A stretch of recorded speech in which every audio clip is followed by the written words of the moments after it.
Ever get that free water bottle after a 5K and then, like, feel weirdly obligated to donate, even though you didn't even ask for the water? Or those limited edition things, you know, how they just get you to buy. I bet we've all been there. So today, we're diving into this whole world of persuasion, you know, how it works. We're looking at influence. The Psychology of Persuasion by Robert Cialdini. Cialdini's work, what's fascinating, is he doesn't just talk about these principles. He went undercover, really got into how salespeople, marketers, even people asking for donations, they use these. Yeah. He calls them weapons of influence to get us to say yes. Weapons of influence. Okay, I like that. So let's unpack these weapons. 6 universal principles of persuasion, right? Hit me with weapon number 1. All right, weapon 1. It's a classic.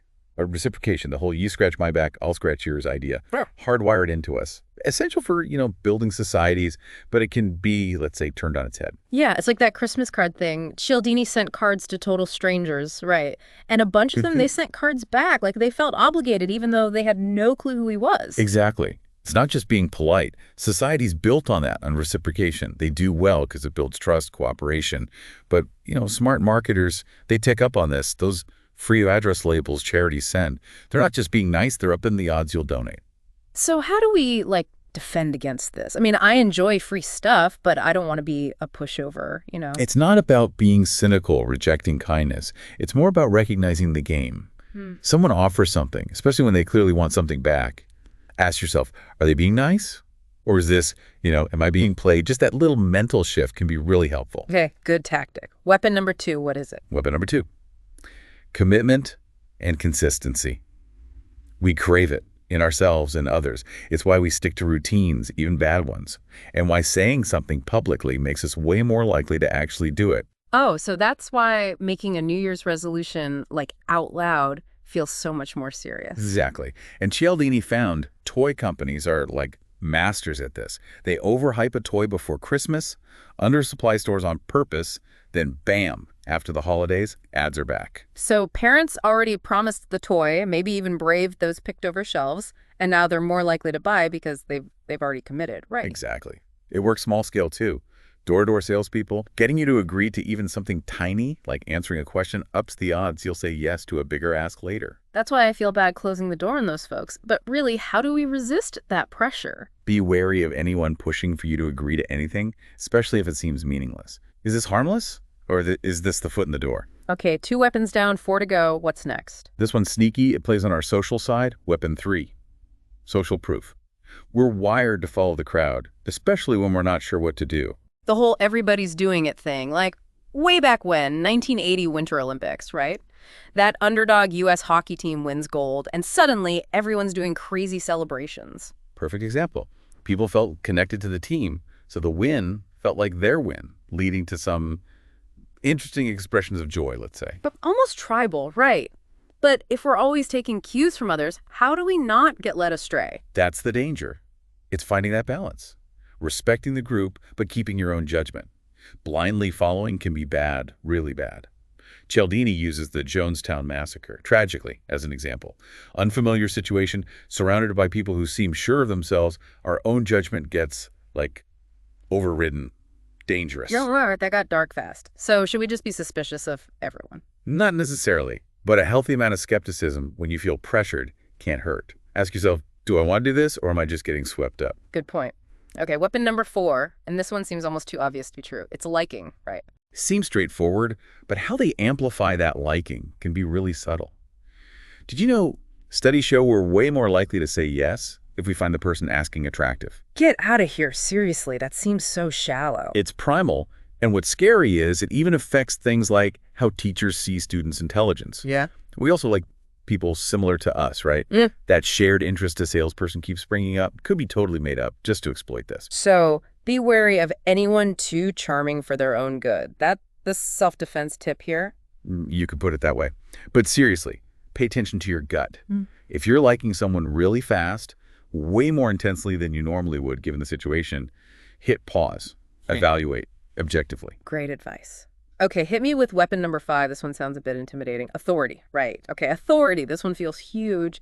We're practically wired to obey authority figures, right? Yeah, we are. I mean, think about it. From childhood, we're taught to respect authority, right? Yeah. Parents, teachers, even older siblings. Right. It makes sense. Keeps order. But, and this is the thing, this obedience, it often happens without us even thinking about it. Hmm.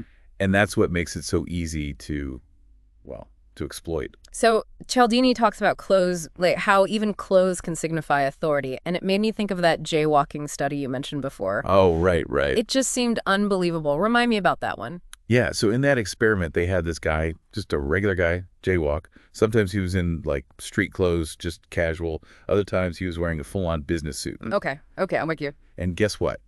The number of people who just followed him across the street when he was wearing the suit, I'm guessing it was way higher. way higher, Mm-hmm. like 3.5 times higher, just because of the suit. Shows you how easily we connect looking the part Yeah. with actual authority. It's kind of funny when you think about it. Our brains see a suit and they're like, well, he must know what he's doing, right? Let's just follow him. Exactly. And it's not just clothes, it's titles too, right? Doctor, judge, professor. Even, I've noticed it myself, you know? People treat me differently when they know I have a doctorate. It's strange. It really makes you wonder how much we're being influenced without even realizing it. So is the takeaway here to question everyone who looks important? I wouldn't go that far. Like, generally, respect for authority is a good thing. It keeps things running smoothly, right? Yeah. But if something feels off, don't be afraid to, ask questions. A real authority figure, they won't be thrown off by you thinking for yourself. Good point. So authority, it can be faked, but some of these other principles like scarcity, I don't know, they seem more like rooted in logic, like we do value things more when they're rare. Absolutely, we do. It makes sense, and that's why scarcity is such a powerful motivator, right? Yeah. But it can also make us do totally irrational things. Cialdini talks about those, like going out of business sales. Yeah. That seemed to go on forever. Or those online stores, right? Where there's always a countdown timer and suddenly you have to buy that like sweater you don't even need. Exactly. They're playing on that fear of missing out, Yeah. Suddenly it's way more desirable because it's presented as scarce. Okay, so how do we combat that? I'm totally guilty of this, like impulse buys, especially when I see limited quantities available. Next time you're tempted, just pause, take a breath, Yeah. ask yourself, would I still want this if it wasn't, presented as scarce? It can help you figure out, like, what's real desire and what's just that manufactured urgency. That's actually really helpful advice. I like that. Okay, so we've covered a lot here. It feels like a masterclass in manipulation, honestly. But what about using this knowledge for good, Can these principles be used ethically to actually influence others positively? Oh, absolutely. At its core, right? Persuasion is really about communication, effective communication. And these principles, when they're used ethically, they can be really powerful tools for positive change. Okay, yeah, that makes sense. So how do we walk that line? How do we make sure we're being persuasive but not manipulative? The key is authenticity, I think. Right. People can spot a phony a mile away. If you're genuine, if you really believe in what you're saying and you approach it with respect for the other person, these principles, they just enhance your message. They don't distort it, So it's not about tricks or being like sneaky. It's about trust and understanding. Exactly. Think about someone like a mentor who really inspired you. Chances are they were using some of these principles maybe without even realizing it.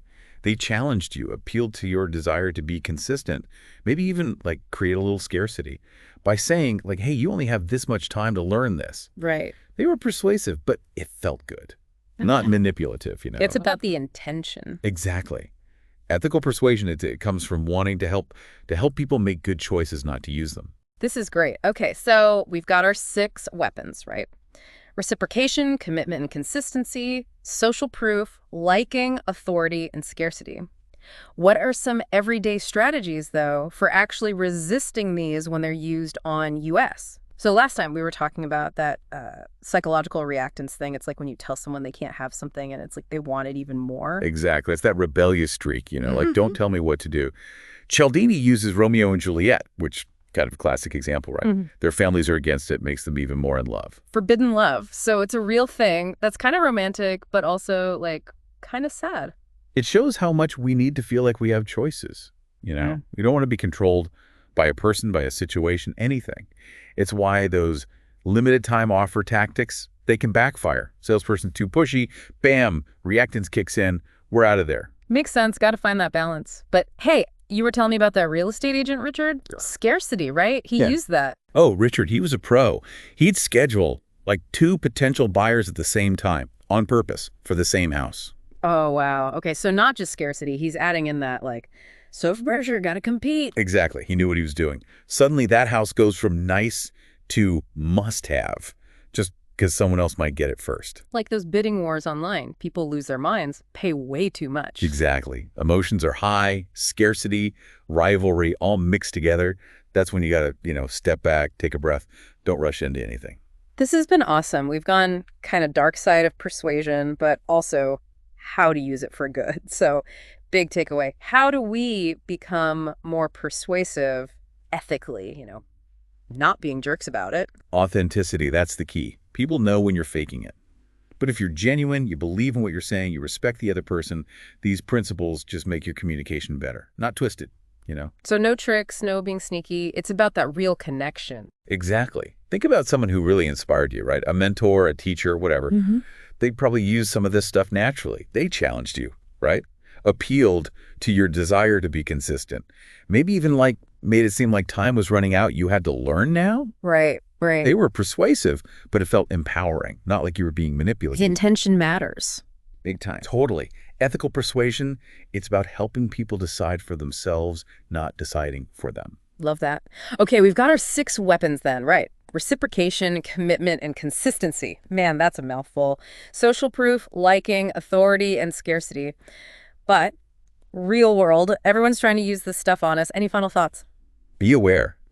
You know these tactics now, harder to trick you.